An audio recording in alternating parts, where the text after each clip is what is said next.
was an inn, and beside it, a humble little stable. Many animals lived in and around this stable.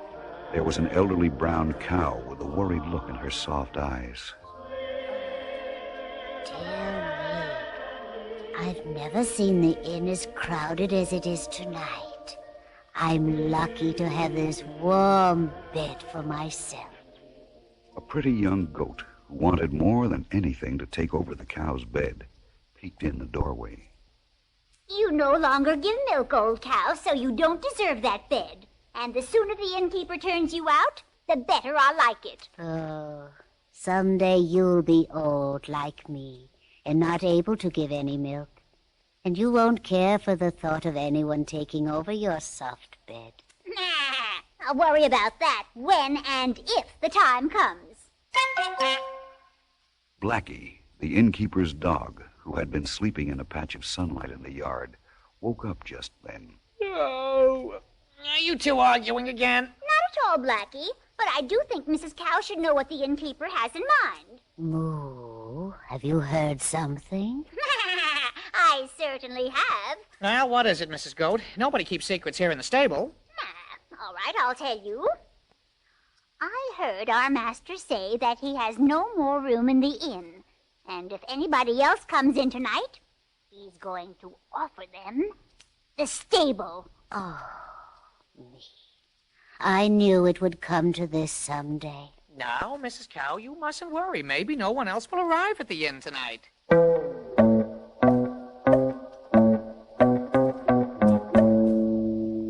A huge ox, who was a guest in the stable while his master stayed at the inn, slowly shook his head.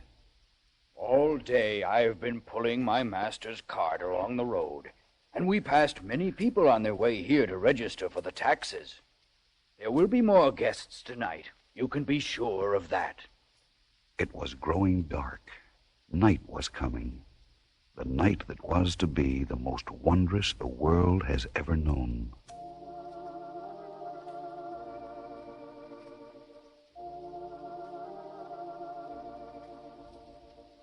All the animals in the stable began to settle down.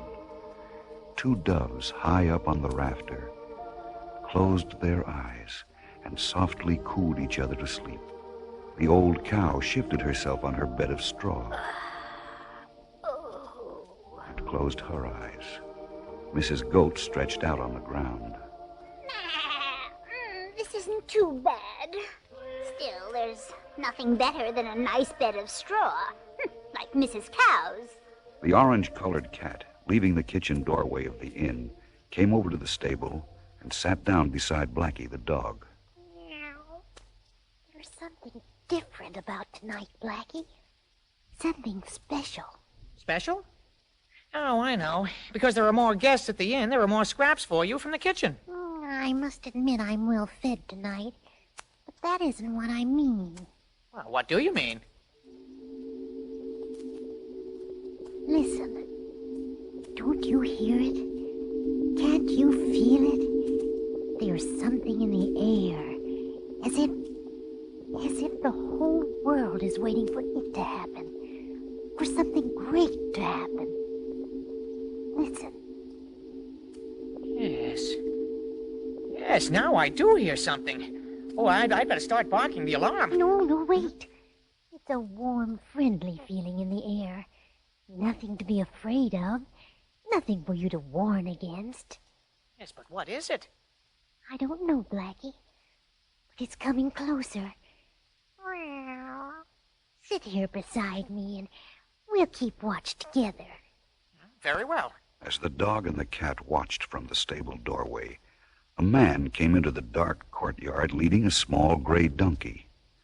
On the donkey's back sat a woman. The man led the donkey to the inn and gently knocked on the door. In a moment, the door was opened. The man asked the innkeeper for a room, explaining that they had traveled over the hills from Nazareth to the north, and that his wife, who soon would have a child, was in need of a place to rest.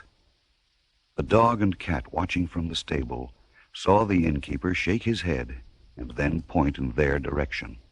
Our master has told them that the inn is filled. Uh-oh. They're coming over here. We'd better wake up our friends. Shall I bark? No, you'll frighten the guests that are coming. Meow. Meow. Wake up. Wake up. Meow. What is it? What's wrong? What's that I hear? Oh, I was sleeping so comfortably that... What's that unusual sound?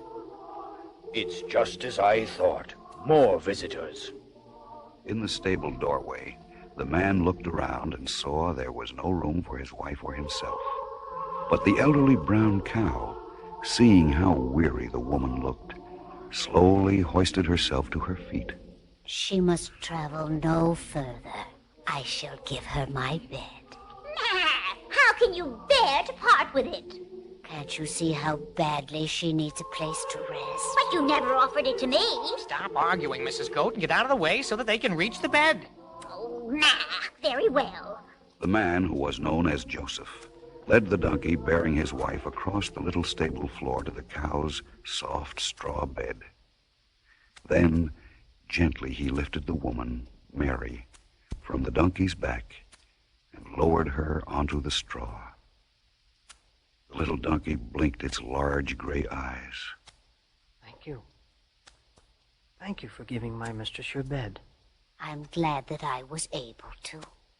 I knew that bed would be taken away from you someday. It wasn't taken, Mrs. Goat. I offered it. But if you hadn't offered it, Quiet, all of you. Can't you see that our guests want to rest? Once more the animals settled down with the old cow now sleeping on the hard ground with the goat.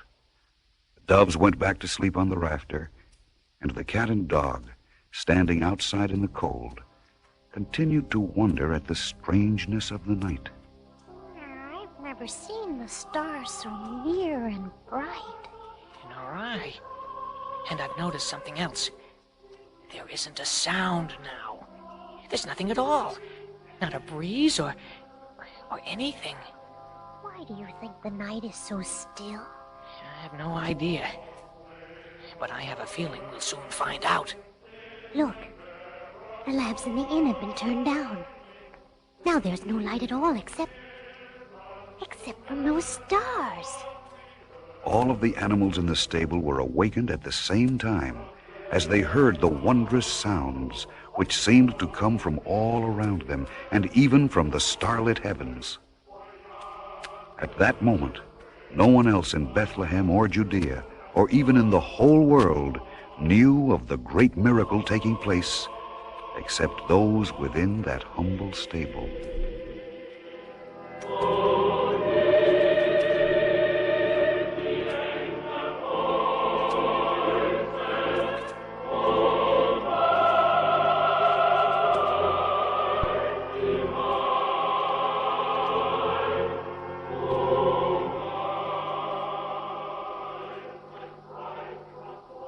As Mary held the newborn babe in her arms, the old cow gently nuzzled the other animals. My manger can serve as a crib for the infant.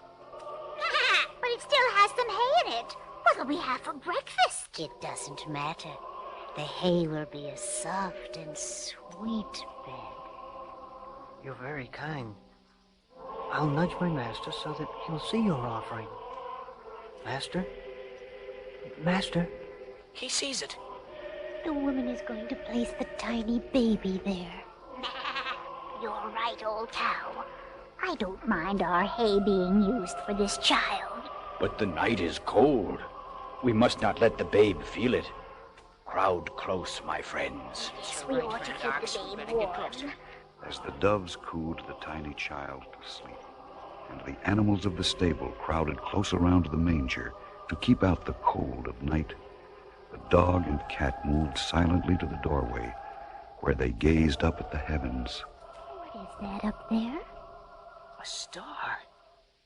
The brightest, most beautiful star I've ever seen. Listen. The great star shining in the east was seen by shepherds keeping watch over their flocks.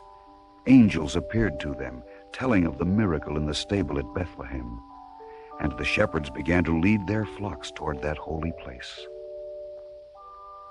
In other lands, kings and wise men saw the star and knew what it meant.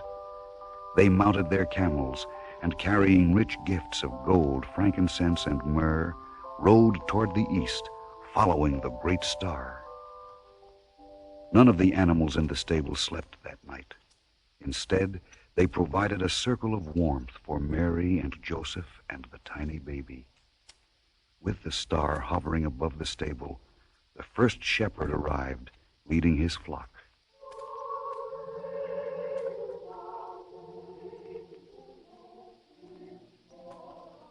As the shepherd knelt before the holy infant, one of his sheep, a heavy ram with curving horns, stuck his nose in the doorway and peered around. Stay out. We don't need any sheep in here.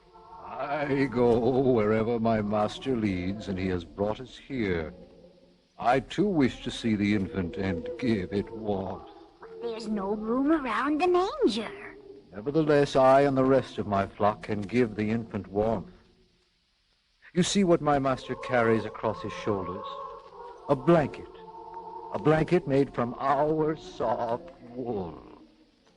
Let me remind him of what must be done with the blanket. Moving to where his master knelt, and taking the edge of the blanket in his mouth, the ram tugged gently at it until it fell from the shepherd's shoulders. Then the ram moved to the manger and left the blanket there. Mary gave him a grateful look as she tucked the warming wool around the baby. As the first fingers of morning light reached into the courtyard, the dog and cat sat together in the stable doorway and watched the approach of the first caravan of visitors. Shall I bark and warn our master at the inn? You'd wake up the infant. Oh, you're right. I won't make any noise. Here comes the caravan. The people are going in to worship the Holy Child. I wonder where they're from. Meow. That big camel over there looks friendly. Why don't you ask him? Yes, I will. Where are you from, Camel? Across the desert. Our masters followed the star and it led them here. You may go into the stable and see the babe if you wish, Camel. Every living thing is welcome there. Oh, thank you, but we are so big and the stable so small. There's no room for us. Just standing outside here will be privilege enough. In the golden light of that glorious morning, the courtyard of the inn and the stable itself was filled with people and animals, all paying homage to the newborn babe, a king for all time. And it could be that the most happy beings on earth were the animals, who gazed with soft eyes upon the Christ child. There were the doves, sitting high on the rafter above the manger. That night, they had cooed the holy infant to sleep. I had been looking forward to that hay for my breakfast, but I'm glad to go without it so that the babe may continue to sleep in the manger. People say that an ox is good only as a beast of burden, but last night I proved them wrong. Last night my huge body gave warmth to the King of Kings. I too helped warm the babe. My master covered the holy infant with a blanket of wool, wool which came from me and my flock. They said I was too old to be of use to anyone, but I was the first to offer my straw bed to our guests and my manger to the babe. As long as there is anything on earth that I can do, I shall never truly be old.